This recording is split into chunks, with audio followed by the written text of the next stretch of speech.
For us to integrate the PUs, that already mun yi creating din wani PU har mun soma saka data din shi da command din shi anan insert into sannan ga definition din shi create table PUs. Okay, so by saying show tables, now we can see the tables. So I want to drop the table, so I will do drop table PUs. Okay, now by running this, I have dropped the table PUs. And now if I come to show table again, na sake running in show table, za ku ga cewa yanzu I have only RG and LG and RAS. That is all I have. So today we will take a different approach into how we intend to create our PU table. Okay, and it will be a lot easier and a lot simpler. We'll simply create the whole thing in the Excel and then import it in the database. But trust me on this, it is going to be super easy. So how we are going to do this, we will need to have three fields. Za mu samu ID, sai kuma za mu samu RAID. Ina tunanin ma ba za mu yi amfani da LGID ba, za mu yi amfani with only RAID. Sai kuma PU, sai PU code, sai kuma PU din itself. So that means muna buƙatar fields guda huɗu kenan, which we will create in Excel. So let me go to election over here.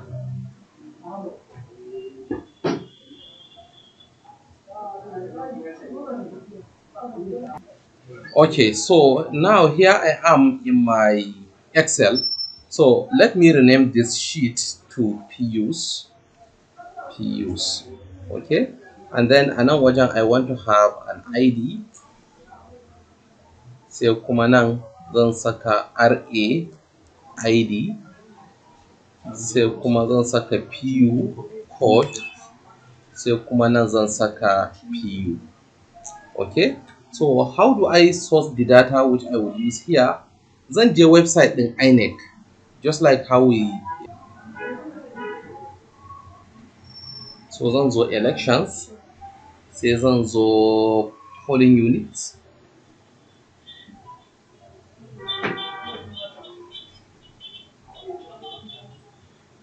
And then daga nan zan yi scrolling na zo ƙasa.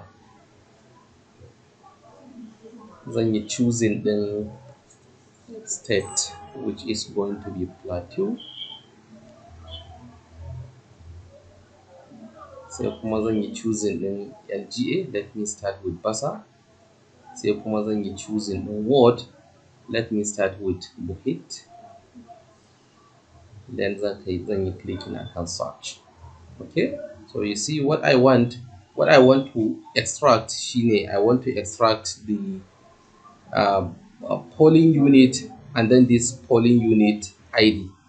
Okay, remember this ID shine polling unit code in da muke magana akai. So don't worry akan remark din nan, we will delete it later. So let me simply select this all the way to here and I will press Ctrl C to copy. Zan shigo cikin Excel dina.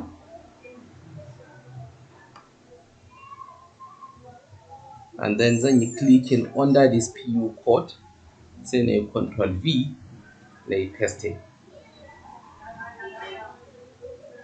Okay, so now if you come over to this clear, you can clear the format so that zai compressing.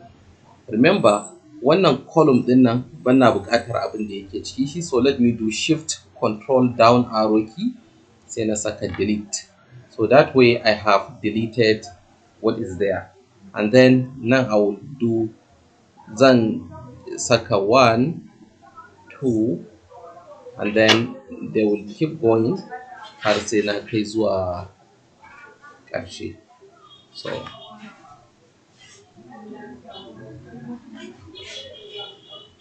okay, so wannan menene ID din wannan RA din? according to database ɗinmu.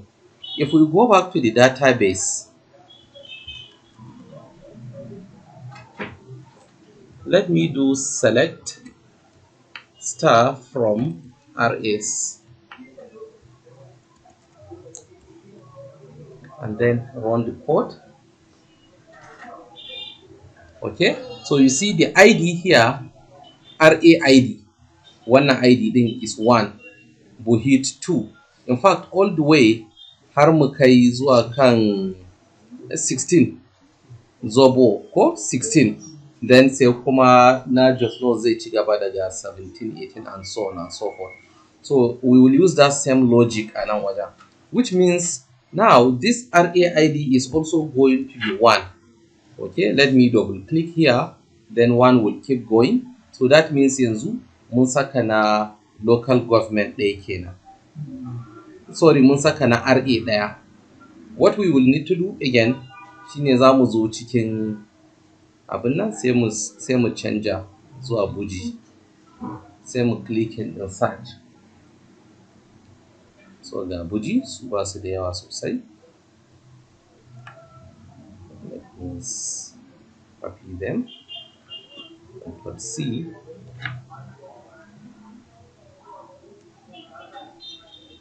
Sai na zo ne setting daidai nan, Control V. Again zan koma zuwa clear formats. Okay, so waɗannan delete them. Let me select the 2 of them, drag. Wannan kuma is going to be 2, and then 2 will keep going. So kunga it will be easy ko mu saka shi. Then za mu daɗa komawa, za mu ɗauki Gabia.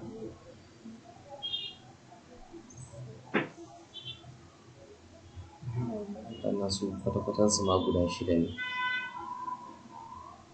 Control C, Control V,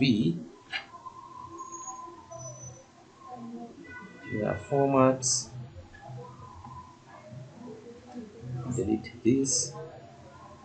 This is going to be 3. We go down and then select these 2, also go down. Wannan mun gama da shi kenan. Okay, so now we have finished. A nan rufe wundan nan saboda karar motar can kar ta dinga damun bidiyo ɗin sosai. So now we have finished integrating. So as you can see, we picked the ID. We simply created the ID, then we have the RAID, PU code, and then the PU itself. So gashi nan kowanne yawa as it goes down respectively, all the way to na ƙarshe, which is 1208, which is also number 30. This is RAID 30, where if we check here, we'll see the last one is also 30, Vanderpoel. Number 30. So now for each one of them here, we have created the ID, the RAID, then the PU itself. Okay, so the next thing that we will need to save this file. All right, so then it's recorded. So I will come to file, then nazo file zan zo save as. So before I do the save as, let me simply do the save. Yeah, I will do the save as because I may need to work with it later, but for now I will just go ahead and save it.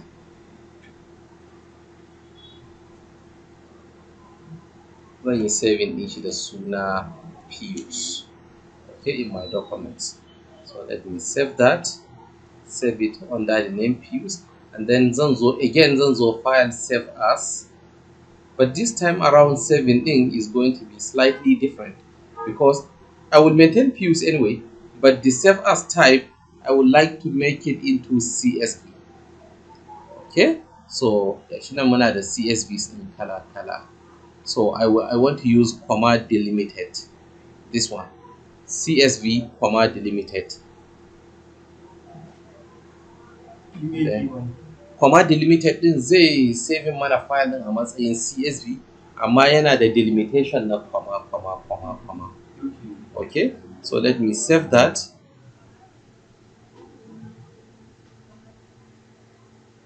Okay, so some features might be lost kaza. Shi sa na fara yin wancan saving din. And by the way, yanzu idan na yi rufe wannan, let me show you something. Okay, bari na zo cikin drive dina. Zan zo in ɗauki PUs din wanda yake da comma delimited din. Should be somewhere down here. So you see ga PUs ana, amma as you can see, it says Microsoft Excel, separated values, shine CSV. The second one is just Excel worksheet. I'm looking for shine yanzu zamu shiga cikin MySQL workbench, cikin election and cikin election database. If you make a right click here akan table din nan, you should be able to see table data import wizard. So let me click on that to import the data. Then here I will do browse,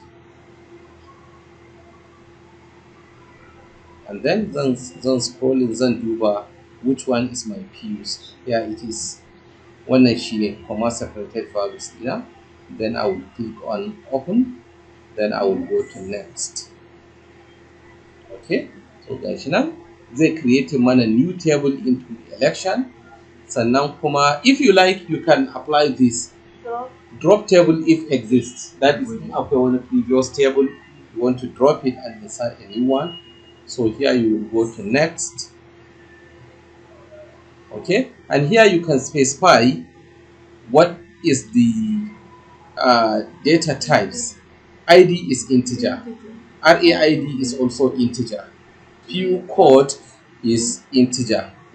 Is fine, we will use integer for this. And then muna da kuma PU, which is text. Okay, everything is okay, and this is the sample. Then you move to next. So gashi nan ya soma importing mana. Saboda data yana da ɗan yawa, you will give it a little time, amma dai zai importing din yanzu nan. So kun ga process din na yau ya fi sauki sosai wanda aka yi din. Okay, so looks like our import has finished. So let me go to next and simply click finish. And here let me do select star from PUs up to 1000. So let me make it up to 2000. Okay, up to 5000, and then we pay 5000 back. Limit din ko? Okay, sai mun sake running abin nan. And now if we scroll, we will see we have 1208. Shine yawan su gaba daya. Okay, so now let me go back to Excel. And then a cikin Excel dina, I will create another new file. Shi wannan file din shi zan bashi suna election. So a ciki I want to have ID na wannan particular election din. Then I want to have PU ID. Then I want to have the list of the parties that suka yi involved a ciki. So the easiest way I can find that is for me to go to INEC again. But this time around, I will search for INEC result viewing portal, INEC election results.org.ng. INEC. Wannan on the website din nan da na zo. INEC election result. Okay, so here I will select election, and from the election I will look for Jos North Basa. So let me simply do search, Control F. zan iya searching ko basa din kawai. So you see, this is it, House of Representatives election 2024 February 3rd, Jos North Basa. This is what I am looking for. And what am I actually going to do here? Right now, I am not going to start looking for what are the data that are there. Okay? Yawa, kawai I want to look at the parties. To tunda akwai results da aka yi uploading din su a cikin nan, I will just pick anyone and simply look at the list of the parties that are there.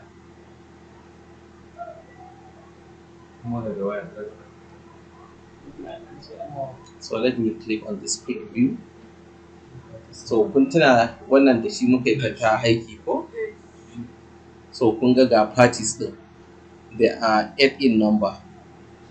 Muna da ADC. So we have ADC.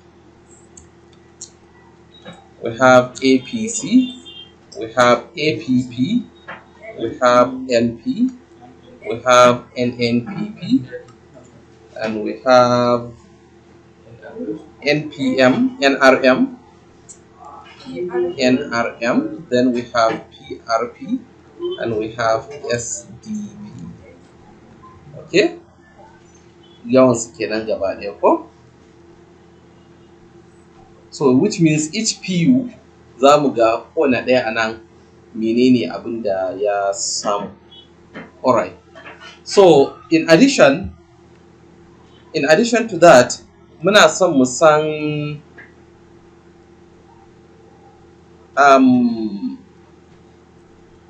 registered voters. So bari mu ce registered voters. Okay?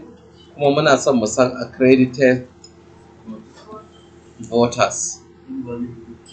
Sai kuma rejected votes. Sai kuma in addition to that, bari mu rabu da invalid kawai dai rejected votes. Sai kuma muna son mu ga is submitted.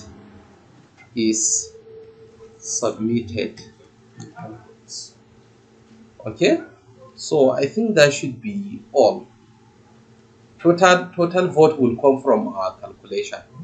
Okay, so abin da zan yi shine wannan will be 1 2, wannan ma will be 1 2, waɗannan su kuma dukansu they will be 0 0 0.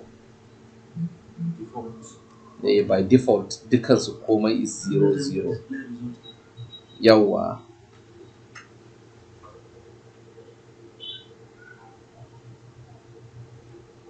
So we are initializing that everything is just 0 0. Ba muna da guda 1208 ba? Yawa. So let me simply click this and drag down.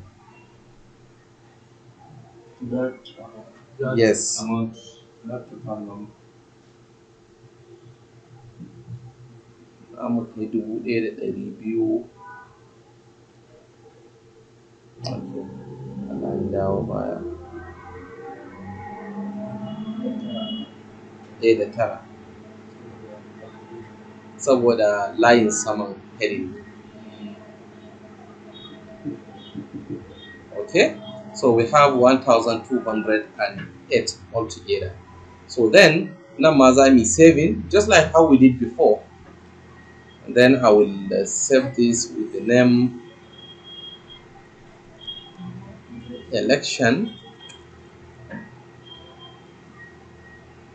And then zan kuma saving din shi as CSV. So let me save as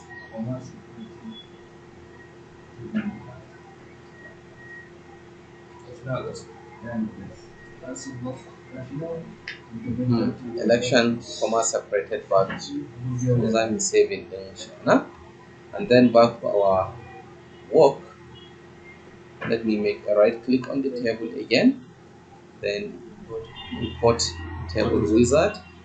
So we will do browse, and then we have this election. Let me click on Ishi, da shi.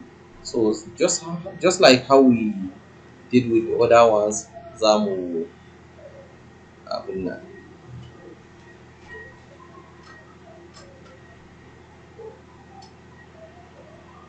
Okay, shi ma ɗin ga yadda zai saka mana data ɗin, which is totally fine. So everything here is going to be integer data type ɗin shi. So move to next and we simply execute the query. Now we move to next and we click finish. Okay, so you see now we are done. Okay, let me show the tables again. Run. You see we have 4 tables. We have election table, LG table, fuse tables, and RAS tables. Okay, so Punga doing this is a lot easier. It's a way much more easier than how we started to do it before. Okay, so kamar inda nace za mu yi branching, za mu yi wannan mun yi branching din mun yi shi. Next za mu ga the logic behind how we call the different data, wanda yadda za mu kira su a cikin applications din. Do we understand? And how we actually get the result, update the result, and so on and so forth. That will be our next job, next class din mu kenan.